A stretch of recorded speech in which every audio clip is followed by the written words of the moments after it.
Assalamualaikum warahmatullahi wabarakatuh.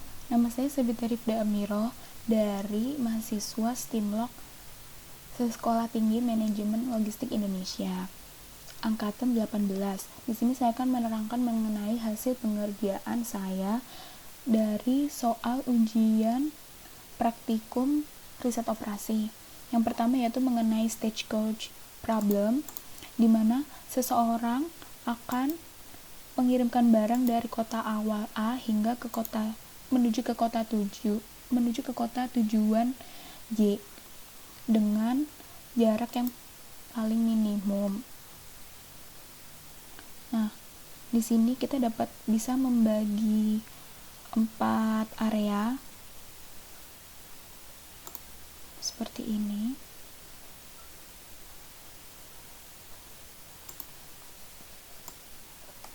Satu, 2, 3, 4. Nah, di sini kita bisa melakukan. Setelah itu, yang pertama kita membuat tabel seperti ini. Ini menuju kota setelah A. Jadi A bisa ke B, C, D, dengan jarak A ke B7, A ke C5, A ke D6. Nah, ini yang yang paling minimum dari ketiga ini itu hanya A, karena masih awal, masih A. Setelah itu, yang kedua, tabel kedua, BCD, kota sebelum EFG, ini EFG, BCD. Setelah itu kita masukkan nilainya. B ke E itu merupakan penjumlahan dari B awal sama B ke E. Dari sebelumnya, dari sini B ke E di total 7 dengan 10, hasilnya 17. B ke F 14, B ke G 16, C ke E 11, C ke F 11, C ke E G 12, D ke E 13, D ke F 12, D ke G 14. Dan setelah itu yang X2 ini itu nilainya C, karena yang paling minimum berasal dari C. Berarti nanti dari A ke C lalu ke ketiganya. Setelah itu menuju ke tabel ketiga. Dari EFH, kota berikutnya yaitu H dengan I. E ke H merupakan penjumlahan dari 11 dan 3. 11 merupakan nilai yang paling minimum dari C ke E, dan 3 itu merupakan nilai dari E dan H. Jika dijumlahkan seperti ini, A, C, E, H, itu nilainya adalah 14. Setelah itu E ke I 18, F ke H 20, F ke I 17, G ke H 18, G ke I 18. Dan X3-nya itu ada E dan F. Karena untuk menuju ke H, nilai yang paling minimum yaitu berawal dari E, dan jika menuju ke I, itu yang paling minimum berasal dari F. Dari sini. Yang paling minimum adalah dari E dan F. Lalu yang terakhir, itu kota tujuannya paling terakhir adalah J. Sebelumnya dari H ke I. Setelah dihitung, dari penjumlahan dari 14 dan 6 yaitu 20, dan I ke J sama dengan 24. Dan yang paling jarak yang terpendek yaitu dari H 20. Sehingga dapat disimpulkan bahwa rute alternatif yang akan dilaluinya yaitu dari J ke H, dari H ke E, dari E ke C, dari C ke A dengan ongkos sebesar 20. Nomor 2 yaitu mengenai transportasi model. Yang diketahuinya yaitu total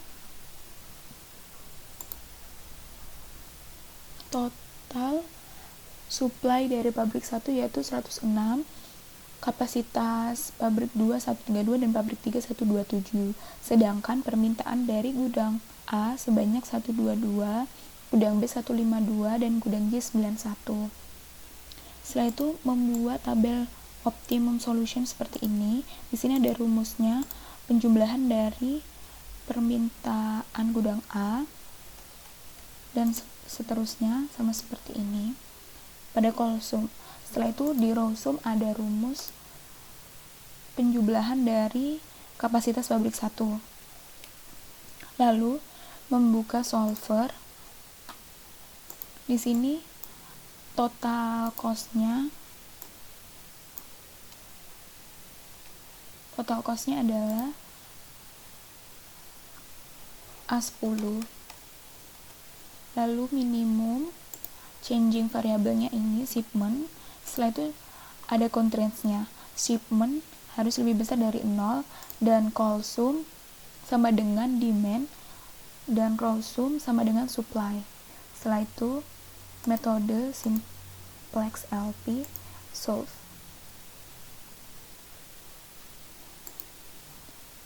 Nah, berdasarkan dari perhitungan solver dapat diketahui bahwa pabrik 1 akan mengirim barang sebanyak 106 ke gudang B. Pabrik 2 akan mengirim 41 barang ke gudang A dan 91 barang ke gudang C. Sedangkan pabrik 3 akan mengirim barang sebesar 81 barang ke gudang A dan mengirimkan barang sebanyak 46 ke gudang B. Dan total ongkos yang akan dikeluarkan yaitu sebesar 1.288.800.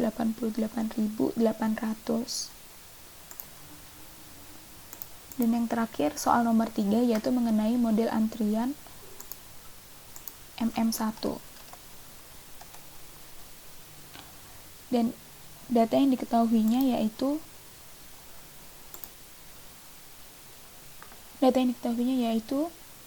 rata-rata kedatangannya sebesar 60 menit. Dalam 1 jam bank dapat datang sebanyak 20, sehingga 60 menit yaitu 1 jam dibagi 20 nasabah, yaitu setelah itu dibagi lagi dengan 1 orang. Jadi totalnya hasilnya adalah 0,33 menit per orang. Setelah itu ada rata-rata pelayanan.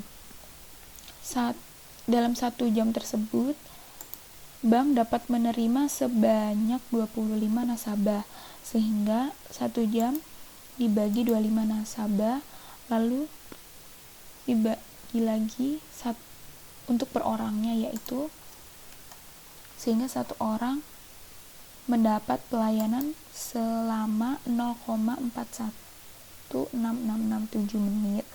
Lalu memasukkan rumus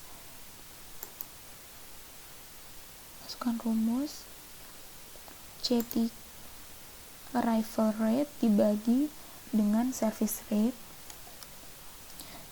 dan untuk LP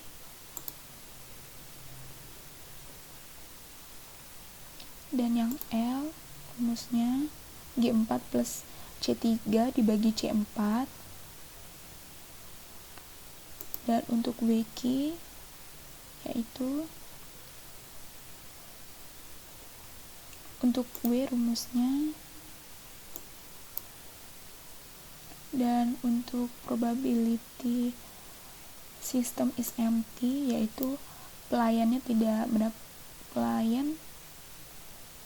tidak mendapatkan nasabah. Itu rumusnya seperti ini. Setelah diketahui bahwa probabilitas tidak ada konsumen dalam sistem yaitu sebesar 0,2. Rata-rata jumlah konsumen dalam antrian yaitu 3,20. Rata-rata jumlah konsumen dalam sistem yaitu 4. Rata-rata waktu dalam antrian yaitu 9,6. Rata-rata waktu dalam sistem yaitu 12. Dan sedangkan tingkat kegunaan fasilitas cash register yaitu 80%. Sekian dari presentasi saya. Bila ada salah kata, mohon maaf. Wassalamualaikum warahmatullahi wabarakatuh.